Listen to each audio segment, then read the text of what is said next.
Tekno RC has finally done it with an 8-scale monster truck basher. This is the MT48 2.0, and it's based off their race quality RC cars, so it's gonna be high quality. It's super adjustable, and of course, meant to be extremely durable. So let's check it out.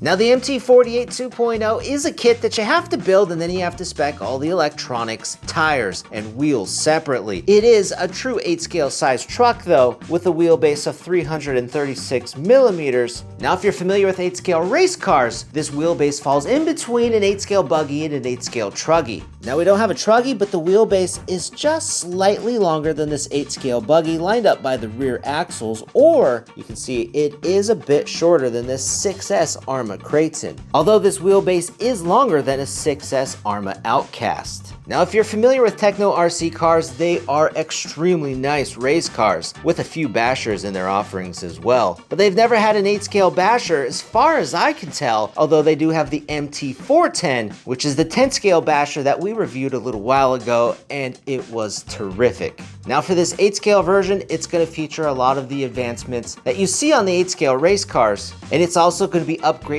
and compatible with most of those race car parts if you want to upgrade certain things. Now for some of the standard out-of-the-box features this truck has, it's going to include the larger 8-scale race grade diffs with 200K fluid in the front, 200 in the center, and 100K in the rear. It's got a 4mm thick black anodized aluminum chassis. It uses 5mm thick 775 machined aluminum shock towers in the front and rear. It's got these really burly, solid looking suspension arms, burly steering blocks and rear hubs, and oversized bearings used in those front and rear hubs. It's using 5mm inner hinge pins in the front and rear. It's got CVDs all the way around except in the front center location where it's got an aluminum drive shaft. It's using these steel reinforced hinge pin blocks all the way around with a steel core and then molded plastic around it. We also have an aluminum motor mount that has a fixed gear mesh. There's an enclosed pinion and spur transmission area that helps keep debris out. And then we have really robust bumpers and chassis skid plates, and there's even a wheelie bar on the back.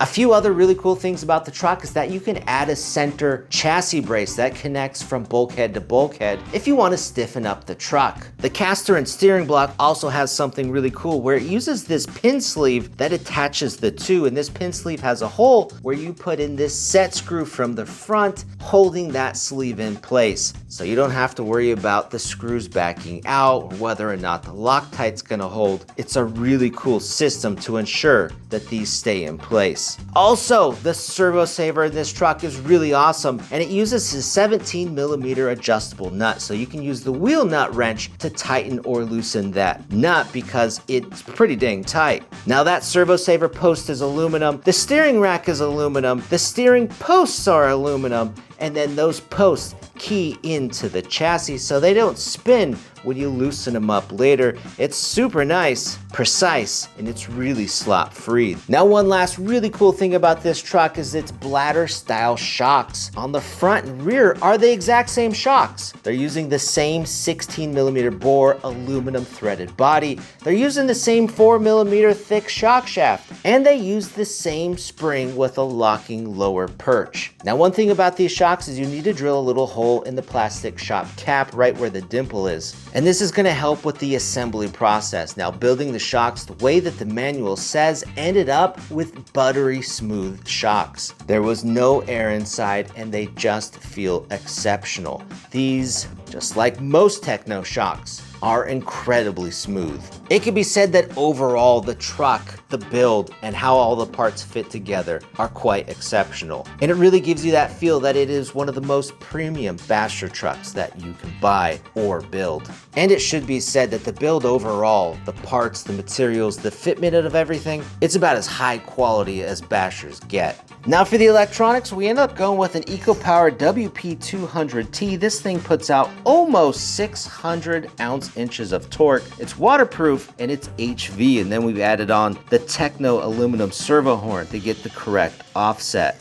Now the ESC is the Castle Mamba Monster X, and it just barely fits into this compartment. Anything bigger than this, it's not gonna fit. Then for the motor, it's the 1515 size 2200 kV V2, and this system is not only brushless, but it's also sensored, and it's compatible between a 2 to 6S LiPo battery, and we're gonna be testing it on a 4S and a 6S. Now on the motor, we also added an Exotech clamping fan mount, and this is a 40mm fan attached to the top. And this fan, we had to add on this JST extension lead because the lead included with the fan just wasn't quite long enough. And another really cool thing about this truck is the wire management and how sleek it is in the chassis with little clips over the top holding all the wires down as they route back to the receiver box. Now one last thing on the motor is a 14-tooth Mod 1 pinion gear, and that's based off of the guide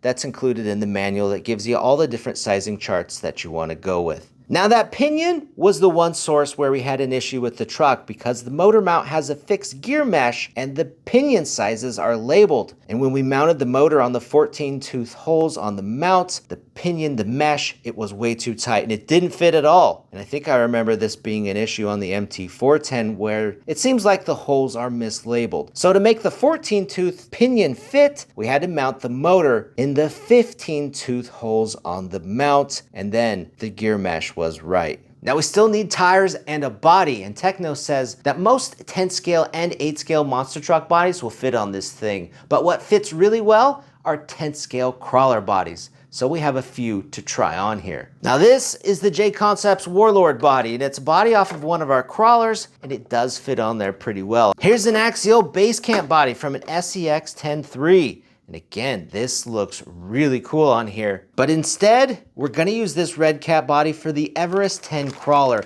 This body is only $26, pre-painted.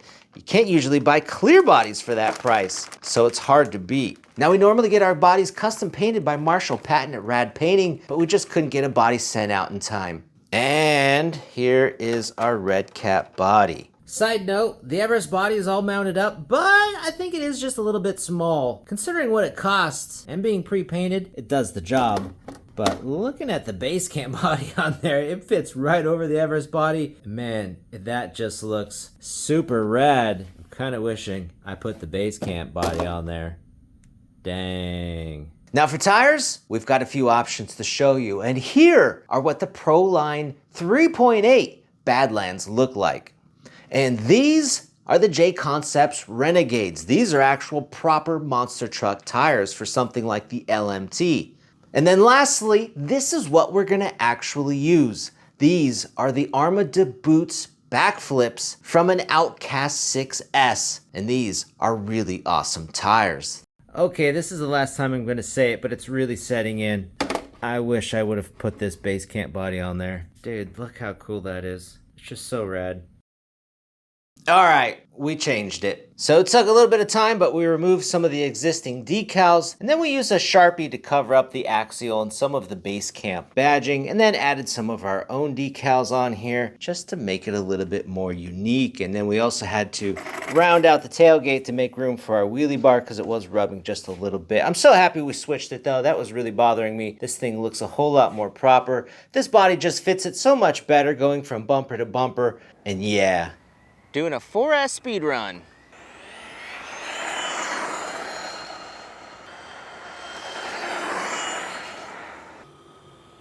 What'd she do? 44 miles an hour, all right. It's pretty good. Let's pop a couple of wheelies before we put in 6S.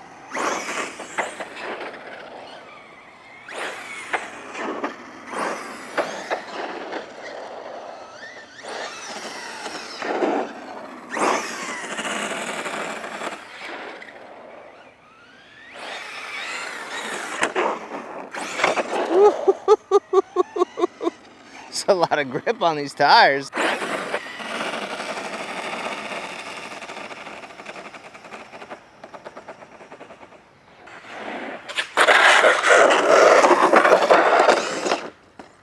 Nice, it self-rights. I wanted to try to do a stoppie.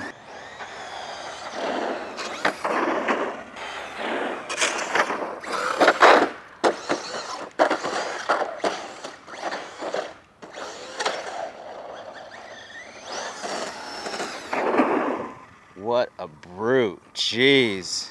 All right, I'm gonna switch it over to 6S. Whoa. Okay, I did not get on it 100% there. That's a little scary. Oh my gosh. It really wants to pull up the front tires. Wow.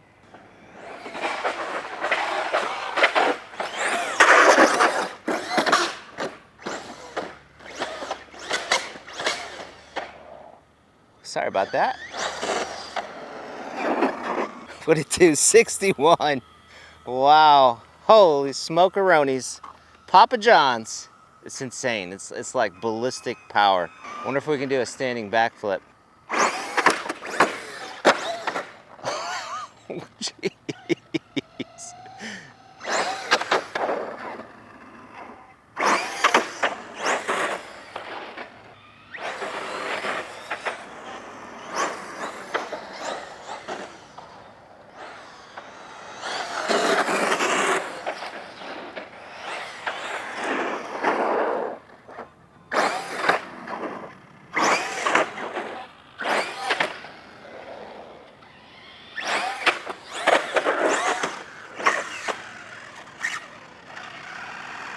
Something happened.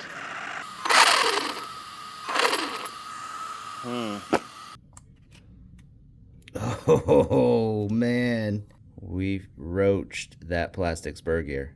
So what we were doing out there with all those backflips on the pavement on 6S was just way too much for this plastic spur gear. So here's the spur gear. It's a 44 tooth and it's only about $9, so that's not too bad. But Tekno does have this steel one for $33. So here's the spur gear. It is heavier than the plastic one. It's much thinner and it is really nice.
So it's the front ring gear, and it was on the 6S pavement driving that it started stripping. If you go back and listen to some of the footage really closely, you can hear it. We just didn't notice it at the time. Driving up the fence, there was no slipping on the tires, super grippy, all the weight pushing down on the truck, and that finished off the gear. I feel really bad about this because it was our driving that was really abusive, and I'm responsible. So we showed you a really great example of how to abuse a truck and break it, but that's ideally not how you want to treat your vehicles.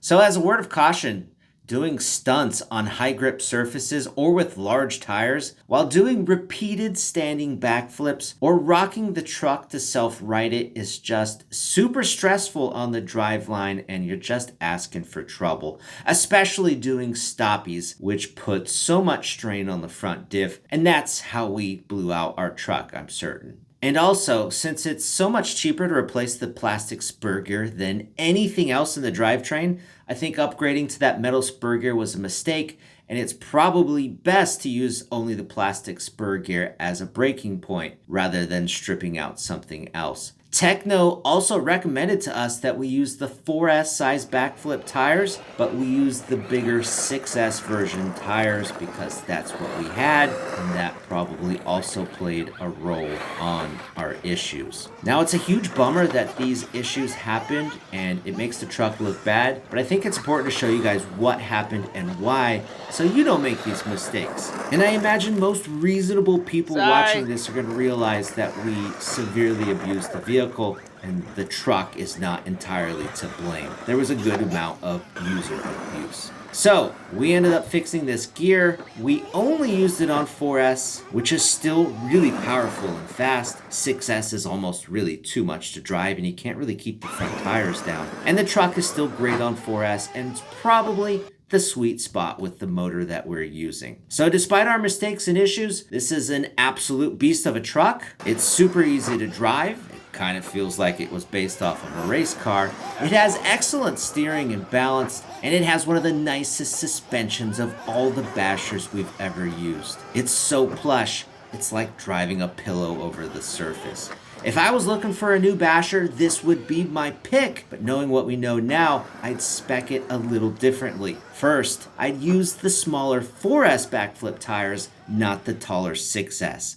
Next, I'd only use it on 4S, not 6S. I want this thing to last in the long haul, and 6S is just a little too much, I think. And then lastly, I turned down the brake strength on the ESC because it was super high on our truck, which is cool to do stoppies with, but it cost us in the end, and it doesn't really need to be that high. So overall, this is definitely a really premium high quality basher that drives, steers, and jumps amazing, and it's definitely recommended. So guys, go check out the MT48 2.0 with our links down below. And if you want more RC videos, check these out.